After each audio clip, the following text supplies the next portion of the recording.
Betul. Dan sekarang ini kita ingin bercakap tentang PBSMM, vaksin dan masyarakat bersama dengan Tuan Haji Hakim Hamzah, Setiausaha Agung Kehormat Kebangsaan PBSMM, iaitu di mana orang ramai yang mahu menjadi sukarelawan dalam program imunisasi COVID-19 kebangsaan kini boleh memohon menyertai inisiatif Malaysia Vaccine Support Volunteers ataupun MyVac. Assalamualaikum, selamat pagi. Waalaikumsalam, selamat pagi. Jadi Tuan Haji, sebelum kita mulakan PBSM dengan vaksin, jadi dalam setahun kita menghadapi pandemik COVID-19, apa yang PBSM lakukan?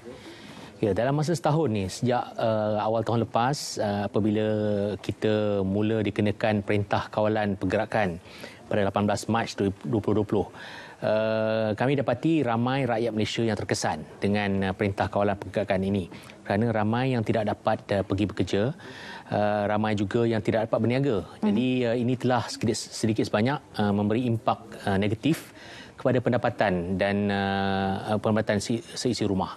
Jadi ada yang menghadapi masalah untuk bagi orang putih bringing food to the table kan. Jadi kami telah melancarkan dana melalui program Respons Malaysia dengan sokongan Kementerian Kewangan Malaysia, dan kami telah mendapat sambutan yang amat positif daripada rakyat Malaysia, daripada kumpulan korporat dan pelbagai pihak lagi, NGO lain yang telah bersama-sama kerana orang Malaysia ni memang sangat pemurah.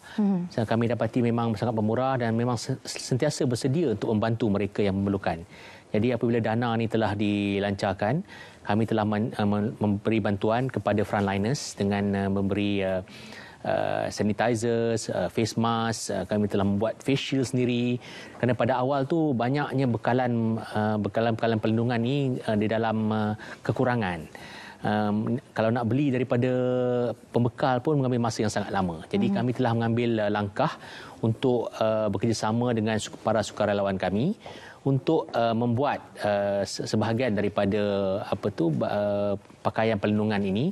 Kami telah juga mengadakan kerjasama dengan pusat-pusat latihan, dengan penjara, dengan membekalkan bahan mentah, dan mereka memberi sumbangan tenaga kerja untuk bantu menjahit peralatan perlindungan peribadi ini. Dan kita tahu kini vaksin telah pun di fasa yang pertama, iaitu pemberian kepada seluruh rakyat Malaysia. Adakah PBSM sendiri terlibat dalam pemberian fasa ataupun bagaimana? Pada fasa pertama ini, pemberian hanya dilakukan oleh pihak hospital dan klinik kesihatan. Jadi kami telah diterima oleh Kementerian oleh CITF, COVID-19 Immunization Task Force, sebagai badan yang akan bertanggungjawab untuk mendaftar semua sukarelawan yang ingin membantu.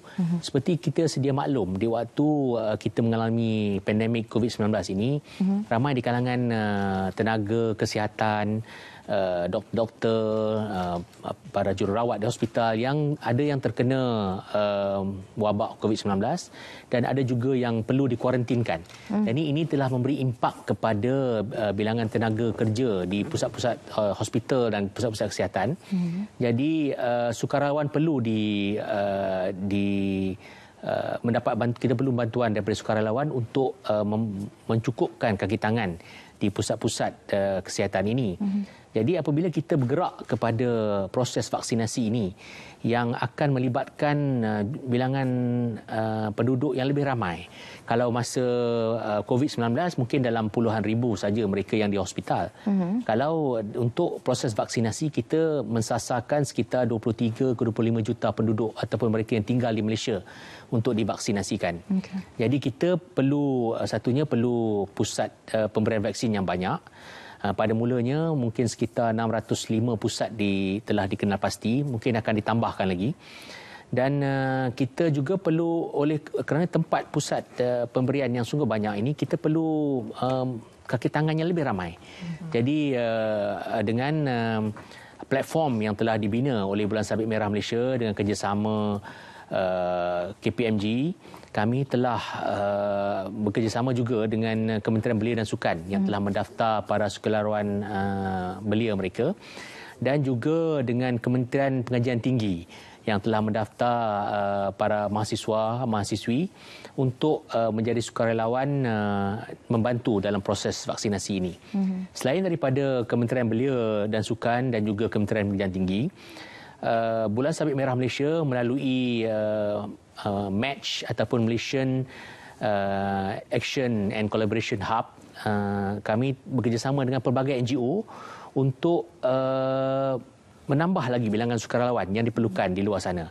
Kerana kita sedia maklum apabila masa PKP dahulu, apabila kita mengadakan swab test dan sebagainya, mereka yang pendatang asing tanpa izin, mereka yang tidak berdokumen, sangat risau apabila mereka mengadakan test. Mungkin mereka takut mereka akan ditangkap, mereka diberkas dan ditahan di pusat-pusat tahanan. Jadi untuk memberi keyakinan kepada mereka yang kita memang bersungguh-sungguh untuk memastikan semua orang divaksinkan, kita perlu memberi keyakinan kepada mereka. Jadi kerjasama dengan NGO-NGO yang banyak bekerjasama ataupun banyak berhubung dan berinteraksi dengan golongan-golongan pendatang asing tanpa izin dan mereka-mereka yang tidak berdokumentasi ini amat perlu, kerana mereka lebih selesa dengan kumpulan ini. Kita tidak boleh keluar dengan pasukan yang beruniform seperti rela, polis, immigration dan sebagainya, kerana ini pasti akan menakutkan kumpulan ini. Dan mereka, jika mereka risau mereka ditangkap ataupun diberkas, mereka tidak akan keluar untuk divaksinkan. Kerana kita perlu mensasarkan sekitar 70 ke 80% mereka yang tinggal di Malaysia divaksinkan supaya kita dapat mencapai tahap imunisasi kelompok. Ini amat penting supaya kita dapat kembali kepada cara hidup yang dahulu sebaik yang mungkin.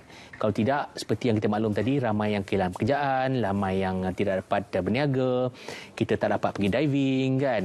Tak dapat merentas negeri. Jadi pelbagai kekangan, kita nak berhari raya, nak menziarah saudara-saudara, jadi kita nak ziarah mak di kampung, semuanya memerlukan proses di mana kita perlu minta izin polis, minta permit dan sebagainya. Jadi ini banyak mengganggu kelancaran kehidupan kita. Perlu ada roadblock, jadi sekatan jalanan yang ada queue yang panjang, traffic jam dan sebagainya. Banyak kesusahan telah terhasil daripada wabak COVID-19 ini. Jadi untuk kita mengatasi dan kita bergerak ke fasa yang berikutnya, kita perlu pastikan yang majoriti 70 ke 80% mereka yang tinggal di Malaysia akan divaksinkan. Jadi kami difahamkan tadi dalam visual di Kaca TV tadi 6,000 sukarelawan diperlukan untuk hampir ke semua pusat vaksinasi. Jadi macam mana untuk mereka mendaftarkan dan juga apakah ruang lingkup kerja jika mereka diterima sebagai sukarelawan? Okey, pada masa awalnya kita telah mengenal pasti 605 pusat pemberian vaksin. Jadi dianggarkan sekitar 10 sukarelawan diperlukan pada setiap pusat. Jadi itu yang kita dapat figure 6,000 sukarelawan tu. Tapi jika bilangan pusat pemberian vaksin ditambah, jadi mungkin bilangan sukarelawan akan ditambah. Tapi ia juga banyak bergantung kepada saiz pusat pemberian vaksin itu sendiri. Kerana pada tempat-tempat yang di mana penduduknya berkepadatan tinggi dengan permintaan yang tinggi untuk pemberian vaksin, jadi mungkin pusat itu memerlukan lebih ramai sukarelawan. Di kawasan-kawasan pedalaman pula, di mana kepadatan penduduknya tidak sepadat di bandar-bandar dan juga mungkin permintaan untuk mendapatkan vaksin kurang, jadi mungkin bilangan sukarelawan lebih kurang. Jadi kita cuma memberi anggaran secara purata saja, 10 di setiap pusat. Dan tugas-tugas pemberian sukarelawan ini terbagi kepada kedua. Sukarelawan di bahagian perubatan akan bertugas di separuh di mana kawasan pemberian vaksin akan diadakan, di mana mereka akan disemak kesihatannya dan diberi vaksin dan mungkin ada tempat untuk diperhatikan jika ada simptom-simptom yang perlu diberi bantuan.